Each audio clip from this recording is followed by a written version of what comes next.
అందరికీ నమస్కారం। ఈ రోజు 27వ తారీఖు మే నెల మంగళవారంతో కూడినటువంటి కృత్తిక రోహిణి నక్షత్రంతో కూడినటువంటి అమావాస్య రోజు అన్నమాట।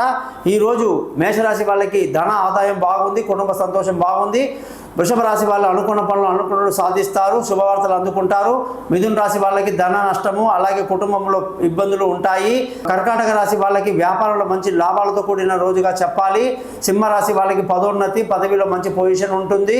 కన్యా రాశి వాళ్ళకి అదృష్టం బాగా కలిసి వస్తుంది। తులా రాశి వాళ్ళు ఉద్యోగస్తులు చాలా జాగ్రత్తగా ఉద్యోగం చేయాల్సి ఉంటుంది। వృశ్చిక రాశి వాళ్ళకి మంచి అదృష్టం కలిసి వస్తుంది। అలాగే ధనుసు రాశి వాళ్ళకి ఇవాళ ఆరోగ్యం పట్ల శ్రద్ధ వహించాల్సి ఉంటుంది। మకర రాశి వాళ్ళందరికీ కూడా ఇవాళ పిల్లలతో బాగా ఎంజాయ్ చేస్తారు, వైవాహిక జీవితం చాలా బాగుంటుంది। కుంభరాశి వాళ్ళకు విలువైన వస్తువులు వాహనాలు లభిస్తాయి, సంతోషంగా గడుపుతారు। మీనరాశి వాళ్ళందరూ కూడా తెలివి తక్కువ నిర్ణయాలు తీసుకోకుండా జాగ్రత్త వహించాల్సి ఉంటుంది। పిల్లల ఆరోగ్యం పట్ల శ్రద్ధ వహించాలి। జ్యోతిషం కొరకు నన్ను కాంటాక్ట్ చేయండి। మీ గోపాలయ్య గారు, నమస్కారం।